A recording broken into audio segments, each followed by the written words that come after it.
gitu ya. Nah, kemudian tahun 79 Tiongkok jangan tanya, Tiongkok rata tanah. Mao Zedong itu merusak semuanya, membakar orang-orang pinter, buku dibakar. Sampai orang yang Mao Zedong tidak sukai berkuasa atau mendapat kesempatan memimpin yang namanya Deng Xiaoping. Deng Xiaoping ini dalam pidatonya sering mengucapkan kata-kata demokrasi, sangat menarik. Demokrasi ini bukan berarti hanya pemilihan langsung, tapi demokrasi ini adalah semua orang yang berprestasi itu boleh mendapat jabatan yang tertinggi. Jadi orang berprestasi bukan karena dia membantu pemenangan terus dijadikan komisaris, bukan ya, bukan seperti itu ya. Jadi benar-benar berdasarkan merit atau prestasi, namanya meritokrasi.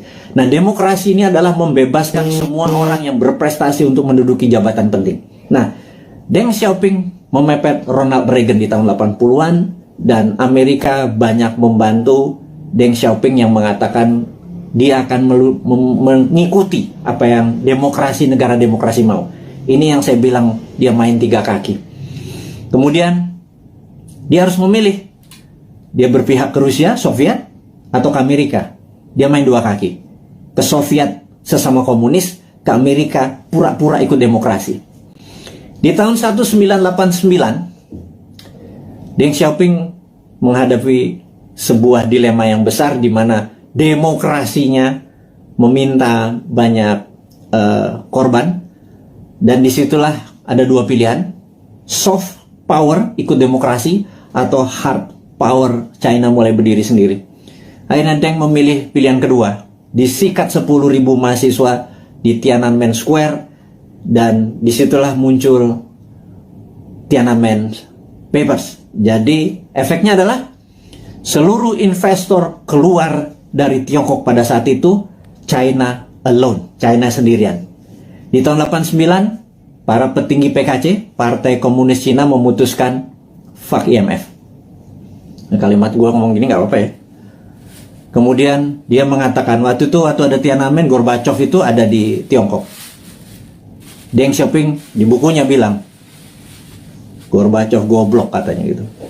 Nah, akhirnya benar, perestroika dan glasnost-nya Gorbachev merubuhkan Uni Soviet gitu ya. Sementara Deng Xiaoping dengan protokol Tiananmen-nya membuat China 89 ya, sendirian, semua ditinggalin sama perusahaan-perusahaan asing. Dia mulai memprinting renminbi dengan yuan dan lain sebagainya, itu udah saya lama ceritakan. Puncaknya adalah tahun 2008 pada saat Olimpiade Beijing. Jadi tahun 1989 sampai 2008 adalah 19 tahun. Oke, kita buletin aja. 20 tahun. China menjadi negara superpower. Sekali lagi, sejak saat itu sampai sekarang 20 tahun kemudian 2013, China punya policy mulai ofensif, mulai menyerang, mulai keluar untuk membuktikan kedikjayaannya dia. Selama 3000 tahun, Tiongkok adalah negara trader terbesar di dunia. 200 tahun terakhir, Eropa masuk ke Shanghai, ke Beijing, dikasih narkoba, opium, membuat goblok orang-orang Tiongkok, dan membuat Deng Xiaoping bilang, kita harus merebut balik. Kemudian apa yang terjadi 20 tahun setelah tahun 89, tahun 2008 adalah puncak ekonominya Tiongkok, dan sekarang dia terus berjalan 20 tahun kemudian. Dalam 40 tahun, Tiongkok kembali menjadi negara trading terbesar di dunia dan negara kedua terkaya setelah Amerika. Sekali lagi, sahabat semua, ini membuktikan bahwa dalam 20 tahun harusnya Indonesia bisa menjadi negara superpower. Setidaknya road to become superpower country. Nah, 3 tahun Bu Mega, 10 tahun Pak SBY, dan 7 tahun Pak Jokowi, dia sudah do the right thing. Sekali lagi, sudah do the right thing. Ke depan, 20 tahun ke depan, sampai 2045, Indonesia untuk menjadi negara superpower, apakah genre old mind Anda masih mau pakai? Kalau Anda pakai ya silakan, karena ini kan demokrasi, gitu ya. Tetapi kalau Anda mau memakai new mind, ini persis seperti apa yang Tiongkok lakukan, seperti Jerman lakukan, seperti Jepang lakukan. New mind punya konsepnya. monggo. Yang menjadi presiden yang sekarang ada di etalase, monggo. Tetapi kalau mau pakai konsepnya new mind, kita sudah lengkap. Inilah sahabat semua, sahabat-sahabat Bosman, kaum Sontoloyo dari Republik Sontoloyo ini. Saya minta Anda semua sekarang mempromosikan ini semua. Bukan karena Bosman mau jadi presiden. Enggak, lupakan. Enggak penting. Yang penting kita cuma sejahtera. Untuk sejahtera itu harus punya konsep menjadi negara besar di tahun 2045. Gitu ya. Nah, untuk itu sekali lagi sangat rinci. Gimana caranya? Yaitu contohnya adalah kita tahu UKM saat ini 97% angkatan kerja itu adanya di UKM. Saya ulangi lagi. 97% angkatan kerja itu ada di UKM. Gara-gara pandemi, 9,7 juta sahabat kita menganggur. Karena Pak, UKM yang terpukul. Berikutnya, UKM saat ini belum menjadikan karpet merah di fasilitas oleh pejabat negara. Karena kita belum bisa berdaulat UKM itu. Padahal ada lebih 50 juta UMKM ya, dari mikro, kecil, menengah, yang menghidupi 97% angkatan kerja. Jadi, kalau angkatan kerja ini mau mendapatkan lapangan kerja, bukan perusahaan besar yang dikasih pendanaannya, tetapi perusahaan UKM, gitu ya. Nah, Santara saat ini hadir untuk membuktikan bahwa konsep new mind itu berjalan. Dari kita untuk kita, dari sesama untuk sesama. Ingat, bendera putih adalah dari sesama untuk sesama. Kita nggak perlu IMF, kita nggak perlu Yuan, kita nggak perlu Jepang, kita nggak perlu Amerika, kita nggak perlu Tiongkok. Setuju ya? Dari kita untuk kita, itu bendera putih. UKM juga harusnya dari kita untuk kita. Jadi investor receh masuk 2 juta, 200 ribu, 500 ribu. Tolong angkat itu UKM. Ada jutaan UKM yang mau kita angkat. Ada jutaan sahabat kita juga punya duit nganggur gitu ya. Gabungkan semua. Santara hanya platform. Santara bukan membuat UKM besar. Yang buat UKM besar ya para UKM-nya. Yang buat kaya adalah investor itu pilih UKM yang benar. UKM itu marginnya itu jauh lebih besar dari perusahaan-perusahaan besar. UKM itu untungnya bisa 30%, 40% gitu ya. Dan inilah yang saya harapkan teman-teman portfolio keuangan Anda. Sekali lagi, bagilah kalau Anda punya 10 juta, 9 juta Anda taruh dimanapun boleh. 10%-nya taruh deh di UKM. Anda membantu UKM, 10% membantu UKM. Kalau saat ini uang beredar adalah 6.000 triliun, 10%-nya masuk ke UKM atau 60 triliun. 60 triliun itu untuk menghidupi UKM itu adalah dari kita untuk kita. Itu kita negaranya berdikari, nggak kita jadi ekspor, kita nggak ngutang gitu loh. Nah, sahabat semua, di ulang tahun Santara ketiga dengan berapi-api si Bosman Sontoloyo ini, ngapunten minta izin tanpa niat menyinggung siapapun, tetapi kita mengkritik diri kita sendiri bahwa yuk 20 tahun kita ucapkan terima kasih kepada pemimpin-pemimpin kita yang telah membawa kita ke saat ini, kita masih utuh negaranya, dan ke depan kita harus mempunyai konsep baru. Konsep baru ini adalah yang kita akan lakukan adalah membangun akar rumput, gitu ya. Membangun akar rumput ini adalah bisnis akar rumput kita bantu, adalah investor akar rumput kita bantu. Jadi itu adalah informasi, dan ini terakhir berita internasional. Jadi ada 3 step tadi ya, lokal tentang pandemi, bahwa kita belum melihat pandemi ini akan berakhir sampai habis 17 Agustus sampai Agustus, belum melihat. Kalau ditambah tadi masih itu, jadi kita harus melakukan strategi-strategi. Tetapi, nah ini kita harus bicara tidak selalu sisi negatifnya. Selalu setiap itu ada key, setiap jatuh itu ada naik gitu. Setiap jatuh pasti ada peluang. Nah, sahabat semua, kita mau mengingatkan bahwa kapan moment of greatness dari Indonesia itu? Moment of greatness adalah mulai Oktober 2022. Bukannya jauh ya, itu angka dekat sekali. Kenapa? Karena G20 akan diselenggarakan bulan Oktober di 2022. G20 ini adalah government 20 negara akan hadir, di mana saat itu ini adalah moment of greatness dari bangsa Indonesia untuk membuktikan bahwa kita negara yang layak untuk dijadikan tuan rumah. Dan pada saat itu kita harus menyiapkan, sahabat semua, menyiapkan sesuatu untuk momen sebesar ini. Itu tidak semalam atau 2 malam, itu menyiapkannya dari sekarang ini. Jadi peluangnya besar sekali. dan kita mau minta deal dengan dengan Pak BUMN, Pak Erik, dengan Pak Sandiaga Uno untuk acara G20 itu 80%-nya adalah UKM yang memberikan kontribusi bantuannya gitu ya. Nanti kita akan deal bersama-sama nih. Kemudian ada berita internasional sekarang. Kita mau duluan. Nomor satu adalah kita menginformasikan bahwa kemungkinan besar Biden akan resign. Nah ini Bosman ini kalau ngasih informasi ini rada-rada langitan sedikit. Bukan apa-apa. Karena berbisnis, bernegara, itu kita bukan hanya menyadari kekuatan politik lokal atau minat dari lokal, bahwa kekuatan asing itu patut dipertimbangkan, gitu ya. Dan kita tahu cara berpolitik 7 tahun terakhir ini kental politik lokal, gitu ya. Tidak peduli sama politik luar negeri. Bahwa misalnya kita sangat miring ke Tiongkok gitu ya, seakan-akan di dunia ini negara cuma Indonesia dan Tiongkok gitu. 190 negara lain itu nggak kenal tuh. Emang ada negara Nauru ya, emang ada Solomon Island ya, emang ada negara Sri Lanka ya, gitu ya. Ini saya suka heran gitu ya, kok negara Tiongkok apa Tiongkok gitu ya. Nah, kita cuma mengingatkan itu kan old mind, cuma satu negara yang ada di kepala mereka. Kalau new mind negara itu 190 negara gitu ya. Nah, kita harus melihat bahwa kemungkinan besar Biden akan resign. Hanya sekedar mengingat bahwa kita tahu Trump waktu kalah itu ada yang mengatakan 4 negara bagiannya direkayasa, dan pada saat malam sebelum pelantikan Biden melakukan lobby, dan ini saya ceritakan kepada sahabat semua, ke Pentagon. Dan Pentagon agaknya mempunyai limit terhadap Biden karena dia dianggap lemah, dan Amerika tidak bisa menang perang lawan Tiongkok kecuali Biden dilengserkan dengan alasan kesehatan. Ya, ini sekali lagi. Kemudian naiklah Kamala Harris, dan ini kuncinya, siapa yang jadi wakil presidennya Kamala Harris, that's the key. Saya nggak bisa kasih tahu sekarang karena saya emang nggak tahu. Tetapi ini harus menjadi perhatian sahabat semua, jadi bahan renungan bahwa oh iya, bernegara itu ada negara besar gitu ya. Karena dolar saat ini menguasai 65% transaksi dunia, dan itu namanya Amerika. Yuan saat ini cuma 1%-an yang namanya Tiongkok gitu ya. Terus kenapa transaksinya pakai yuan, kita juga nggak ngerti kadang-kadang. Terlalu pintar mungkin ya, karena banyak prestasi. Jadi kita yang nggak nyampe ilmunya.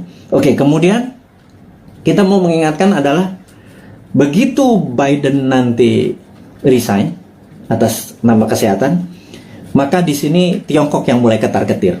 Jadi Tiongkok memang waktu kemarin PKC, Partai Komunis Cina, merayakan ulang tahun ke-100, Xi Jinping dengan retorik, dengan pidato yang orasi luar biasa, mengatakan bahwa akan memenggal kepala negara yang membuli Tiongkok, dan ini kata-katanya sangat ofensif gitu ya. Jangan-jangan kalau gue yang jadi presiden udah dipenggal duluan sama dia, karena gue ngebully terus dia kan, gitu ya. Ngebully sebenarnya bukan anti Tiongkok. Kita akan terus bermitra dengan siapapun, kita akan tiru bagaimana Tiongkok jadi besar, tetapi kita bukan negara yang dirugikan. Buktinya saat ini trading kita dengan Tiongkok adalah Tiongkok yang surplus, kita yang defisit. Jadi kita kalau menjadi presiden nanti, kaum Newman bilang kita harus impas dong, jangan lo yang positif, kita juga harus positif atau impas, jangan kita yang defisit gitu ya. Tapi itu perlu strong lobbyist gitu ya, bukan yang mimpin lobbynya adalah diplomatik NKRI garis lurus, bukan trader gitu. Kalau trader ya negara untung rugi nggak peduli, yang penting kantong gue tebel gitu kan. Nah itu ya itulah, siapa yang masih memuja-muja orang-orang itu, Anda harus ingatkan suatu hari Anda tidak menjabat gitu ya. Nah tapi ingat, kita bukan tipe balas dendam, gitu aja bedanya Newman. Kemudian kalau kedua, Xi Jinping mengatakan bahwa dia akan melakukan aneksasi Taiwan, Hong Kong dan Macau. Kemudian dia juga menyiapkan 100 silo dengan hulu ledak nuklir. Silo adalah tempat peluncuran roket berkepala nuklir. Ini menunjukkan Cina benar-benar ready untuk war. Nah, pertanyaannya, apakah akan terjadi war physical? Di sini kita mau mengingatkan bahwa sewaktu kita melihat dari sisi Amerika, apakah Amerika akan melakukan naval war? Karena perang China sama Amerika, battlefield-nya atau tempat perangnya adalah Laut Cina Selatan. Karena perangnya laut, maka perangnya naval. Naval itu adalah perang kapal.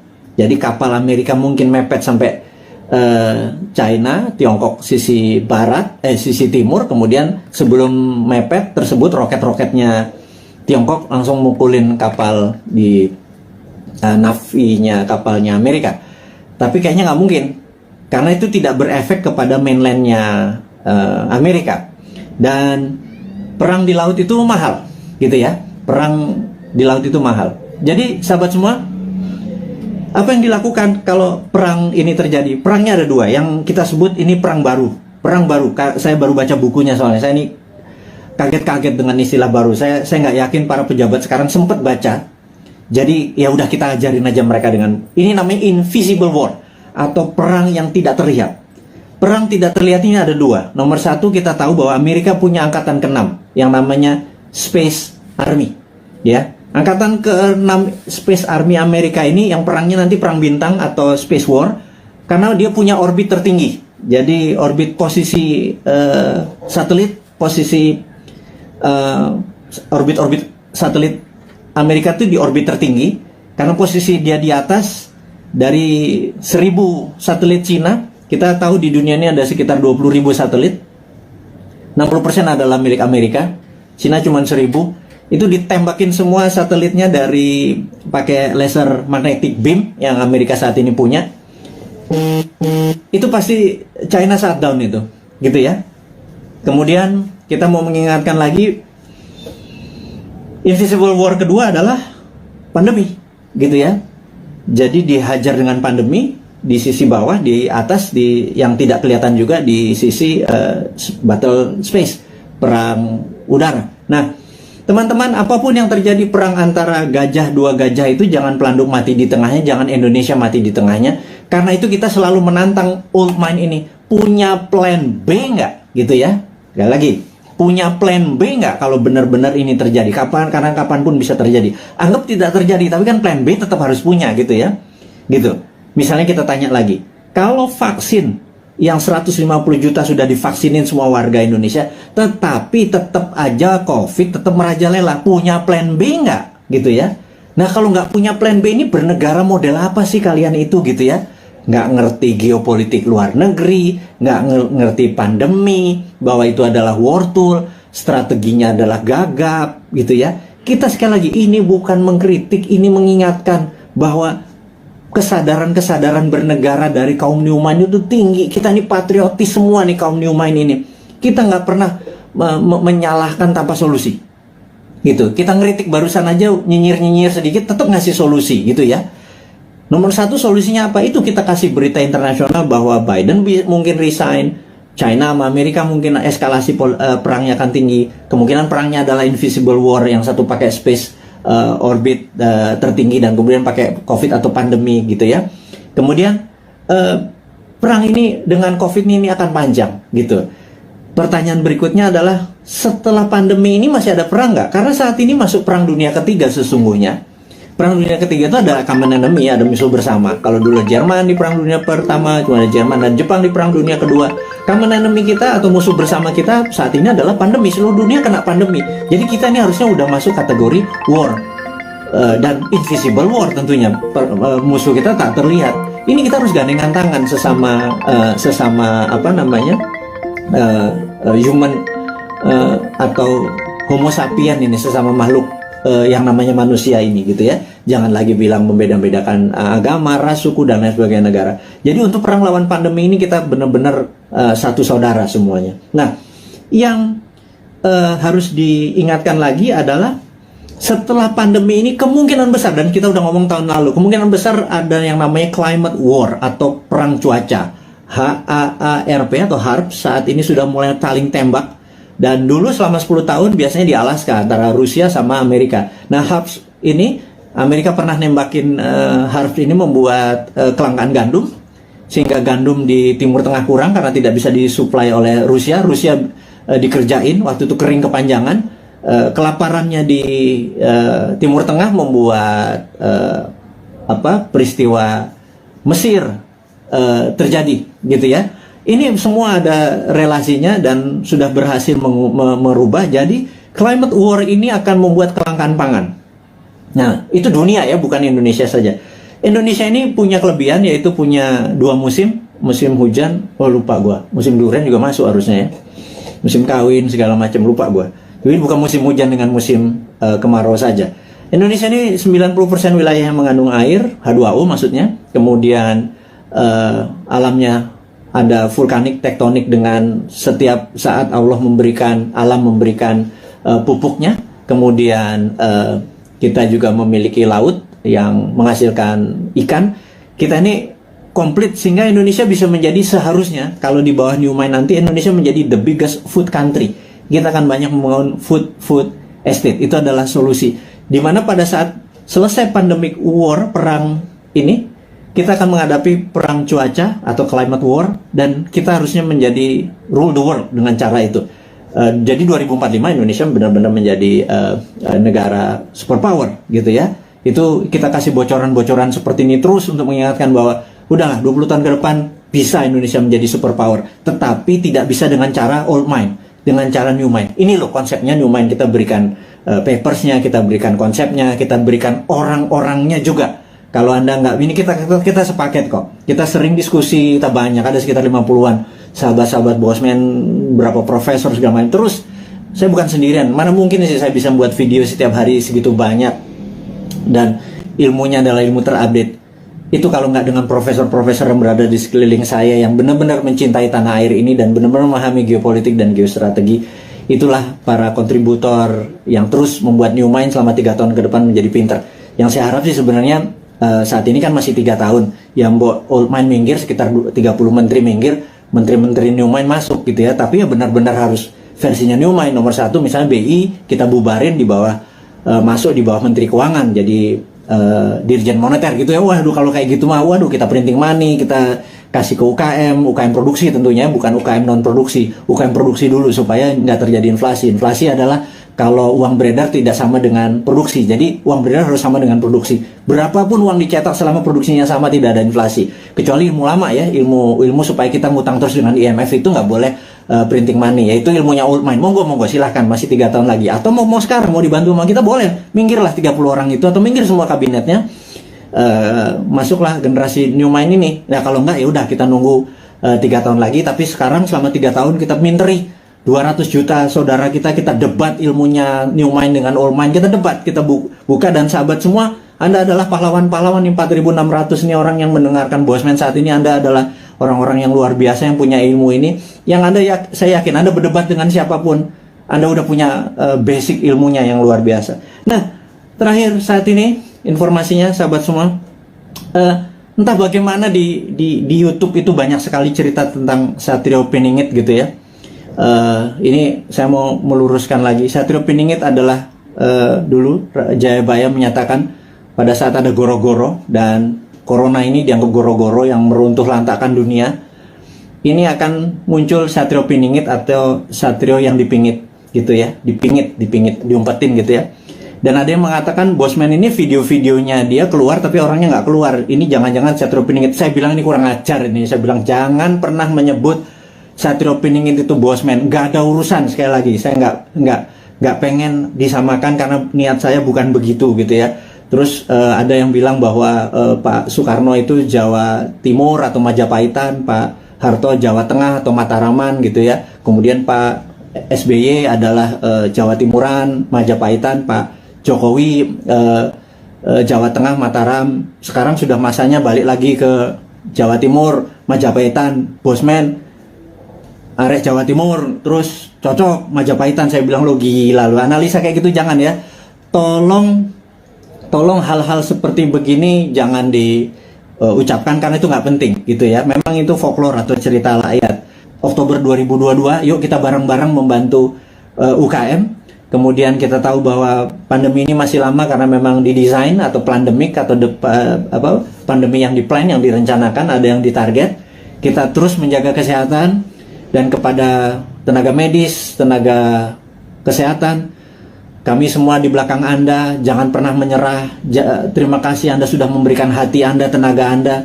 Saya dan kami cuma bisa mendoakan bahwa terbaik buat Anda, keselamatan buat keluarga Anda, terus menjaga kesehatan. Dan kepada sahabat semua di Indonesia dan dimanapun Anda berada, kaum NKRI garis lucu ini, teruslah mendoakan kita supaya menjadi yang terbaik, saling membantu sesama. Hairul kalam, saya ucapkan terima kasih. Wassalamualaikum warahmatullahi wabarakatuh.